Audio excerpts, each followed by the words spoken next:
Assalamualaikum warahmatullahi wabarakatuh. Terima kasih untuk kalian yang telah mengklik video ini. Di video kali ini, aku akan membahas mengenai pembunuhan berantai yang berasal dari negara Turki. Kalau banyak pembunuhan berantai, biasanya menargetkan korbannya pada perempuan-perempuan cantik. Namun, berbeda dengan pembunuh berantai kali ini. Pembunuh berantai dari Turki ini menargetkan lansia sebagai korbannya. Bahkan, pelaku pun memiliki hasrat pada para lansia. Sehingga beberapa korbannya diperkosa terlebih dahulu sebelum akhirnya dibunuh. Seperti apa kisah lengkapnya? Tonton video ini sampai selesai ya teman-teman. Tapi seperti biasa nih, sebelum kita lanjut ke pembahasannya, tolong bantu aku untuk klik tombol subscribe-nya dulu ya, biar aku semakin semangat nih bikin videonya. Dan jangan lupa juga untuk klik tombol loncengnya, biar kalian gak ketinggalan kalau aku upload video terbaru lainnya. Aku tungguin ya. Oke, terima kasih teman-teman. Sekarang yuk kita lanjut ke pembahasannya. Adnan Kolak.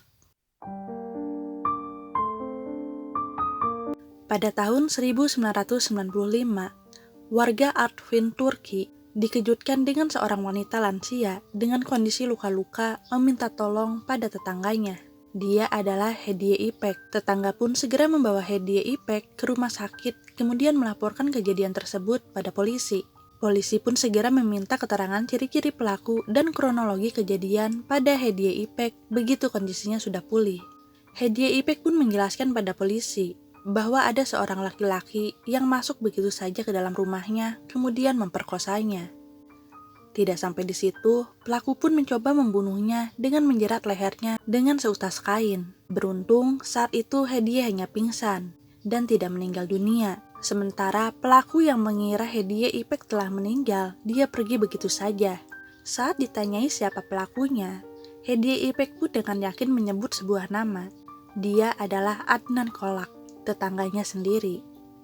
Polisi segera mendatangi rumah Adnan dan melakukan penangkapan. Di rumah Adnan, polisi menemukan beberapa barang bukti milik korban yang telah Adnan bawa. Setelah membawa Adnan ke kantor polisi, Adnan pun diinterogasi dan kasus ini pun diselidiki lebih lanjut.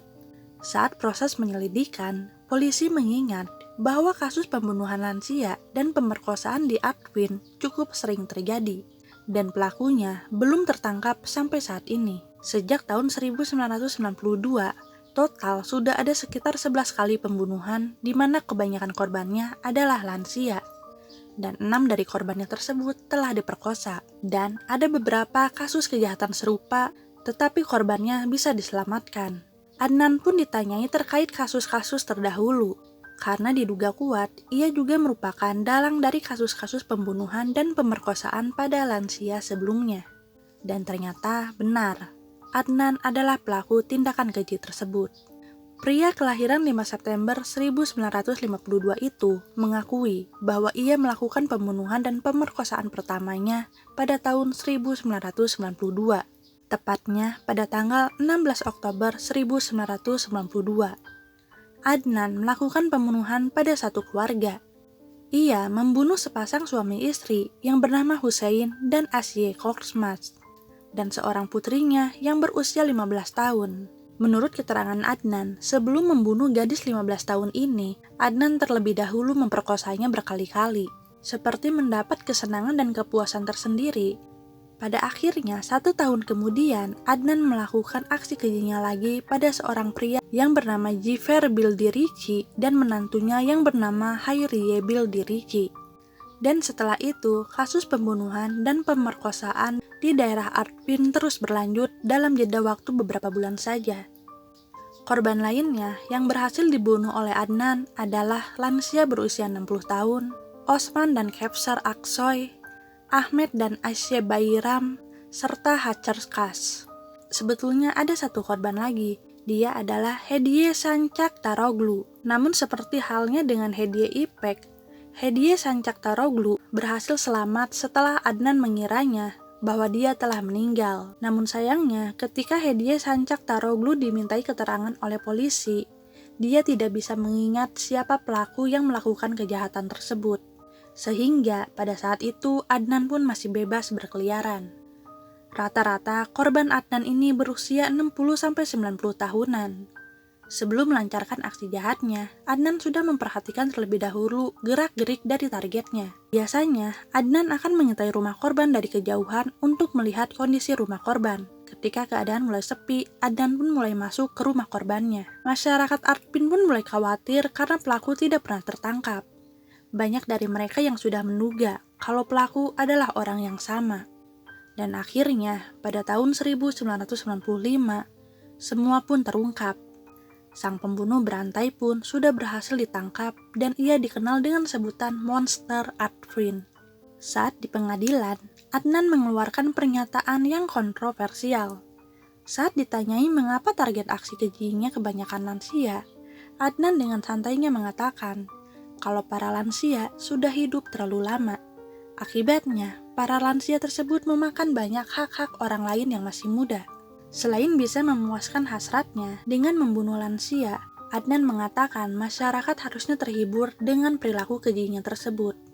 Sungguh psikopat banget ya teman-teman, apa yang dia katakan tanpa penuh ada rasa penyesalan. Adnan pun mengatakan ia memiliki hasrat pada wanita tua karena sejak kecil ia sudah melihat orang tuanya berhubungan badan. Selain itu, ia juga mengaku pernah dilecehkan oleh sepupunya sendiri. Hasil putusan hakim pun mengatakan Adnan harus dihukum mati sebanyak 6 kali dan mendapat kurungan penjara selama 40 tahun. Adnan pun yang saat itu sudah memiliki istri dan 3 orang anak harus meninggalkan keluarganya. Tapi untuk informasi keluarga Adnan ini, aku nggak mendapatkan banyak informasi nih teman-teman. Karena memang silsilah keluarga Adnan dan riwayat Adnan dari kecil tidak begitu diungkap oleh pihak kepolisian Turki. Hingga tahun 2004, Adnan belum dieksekusi mati. Dan kebetulan pada tahun 2004 itu, pemerintah Turki telah menghapus hukuman mati. Akhirnya hukuman mati pada Adnan pun dibatalkan. Dan yang mengejutkan, pada tanggal 28 Mei 2005, Adnan dibebaskan dari penjara karena ia mendapatkan penghapusan hukuman atau saat itu disebut dengan amnesti rahsan. Gimana nih menurut kalian teman-teman? Sudah tidak jadi dihukum mati, kemudian ia malah dibebaskan begitu saja. Kalau dihitung-hitung sejak tahun 95 dan dibebaskan tahun 2005, maka ia hanya dipenjara selama 10 tahun saja. Apakah menurut kalian hukumannya sudah setimpal dengan perbuatannya yang telah membunuh sebanyak 11 orang dan melakukan kejahatan-kejahatan lainnya? Menurutku kalau dia tidak jadi dihukum mati, setidaknya harusnya dia dipenjara seumur hidupnya, agar memberi efek jera sehingga meminimalisir kejahatan-kejahatan seperti ini lagi. Terima kasih untuk kalian yang telah menonton video ini sampai selesai. Jangan lupa untuk klik tombol like dan share-nya kalau kalian suka dengan video ini. Assalamualaikum warahmatullahi wabarakatuh.